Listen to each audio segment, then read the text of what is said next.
Hi, Tiffany. Thank you for joining me today. Hello, Missy. How are you? I am well. How are you? Good, thanks. I'm so happy to talk to you.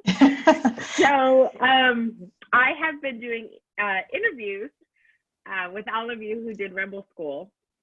And so we have been talking a bit about your experience and what you got out of it and all those things. And so I was wondering if you would start by talking about why you decided to do Rebel School and a little bit about what you got out of it. Absolutely, we can do that. So I joined Rebel School as a continuation of the Graceful Revolution that I was able to join with you as well. And the reason being is that I love your method. I love the guided coaching coupled with the group dynamic. And I think we've got, you attract amazing individuals into your classes. So not only you being amazing, but it was also that you had a dynamic group of just brilliant women also supporting each other. And so I thought that that was such a wonderful environment, especially for me. And it's my trust levels were through the roof, which is hard. And so knowing that these people are going through a lot of the same doubts and things that I was, especially with regards to what rebellion was, it was nice knowing that I would hop into this group. You had the homework to do, you had guidance. Getting a phone call, I apologize. Okay. But anyway, that I had guidance. And but even just the fact that you had little tidbits such as books we should read and things like that, I really loved that in Graceful Revolution. And then you and I were talking about rebellion, and I had told you I was not a rebel. And you kindly guided me to see, no, I was very much a rebel because I don't do anything the normal way, And it actually was fantastic. So I love that rebellion used to feel very negative to me, and now I see it as strength. And that's something that I gained from you, and I appreciate that very much. But yeah, so I was driven first by the Graceful Revolution, which was a great process as well, and then this Rebel School just took it and amplified it even more. So I found this to be very, very helpful, and now I take pride in how I approach life. So thank you. That's so wonderful. I remember exactly where I was standing in my garden when I told you, no, actually, Tiffany, you are a rebel. I remember what I was looking at. I remember all of it. It was one of my most favorite conversations as a coach because because it was sort of that moment where it really helped you. One of the things I love about coaching is I get to help my clients see that the stories they've been telling themselves their whole entire lives are just stories. And you can tell it, you can write a different chapter, right? Like you can continue the book. You don't have to get rid of the old stories, but you can change the narrative, right?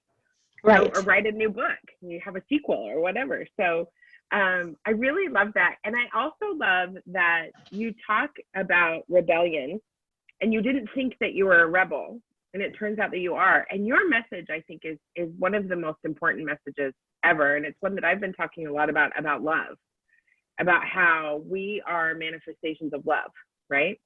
And so can you talk a little bit about how Rebel School, the word rebellion and rebel has such a negative connotation, but it led you down this path of love and acceptance of your gifts and your message about kindness and love.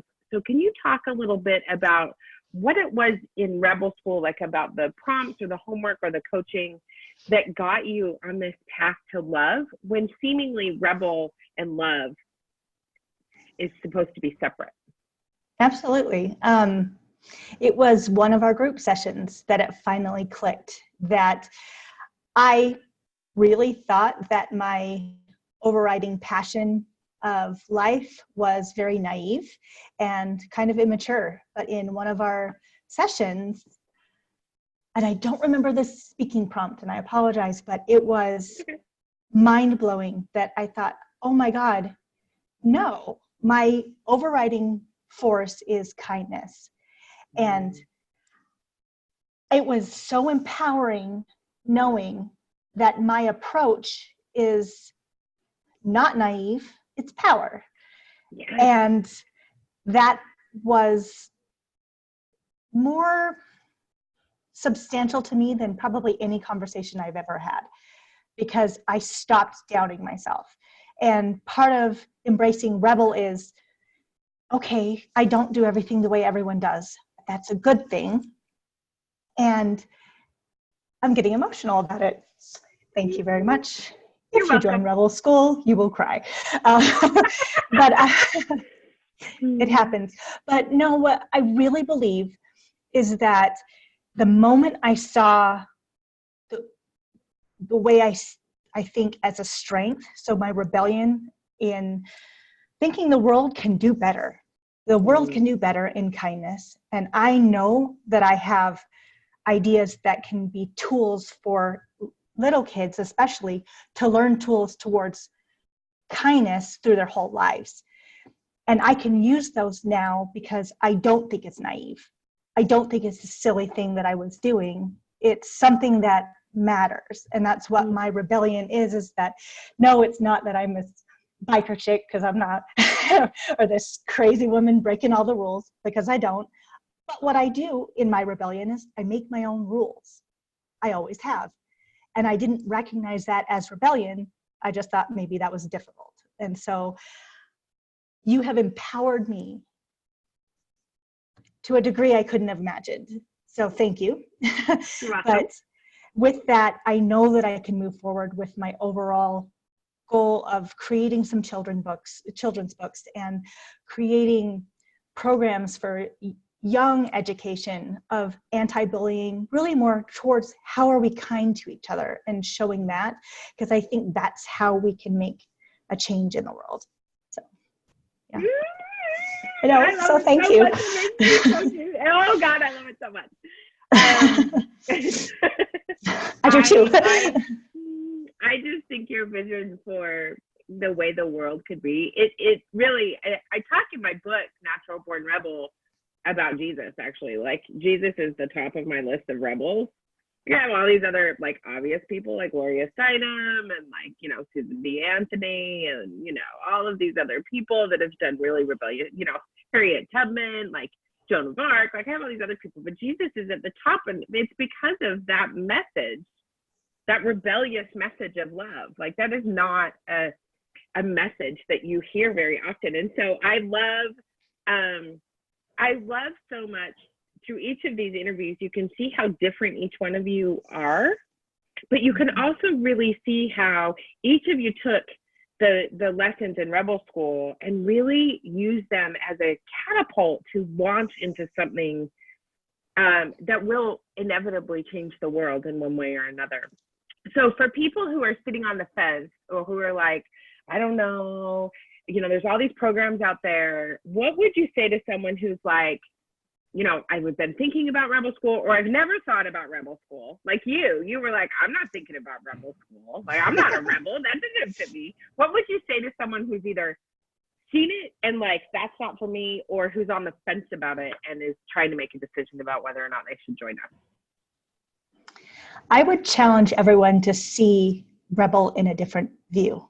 So take a moment and take off that preconceived notion of what you think a rebel is, and realize if you think differently about any process in the world, you're a rebel, and you should embrace it.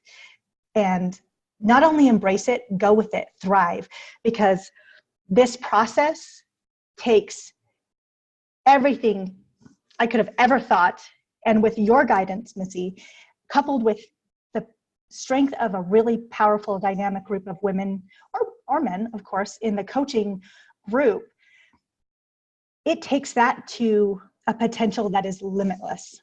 So anything you want to do, if you look at anything in your world and you think, I've always done that differently, guess what? You're a rebel.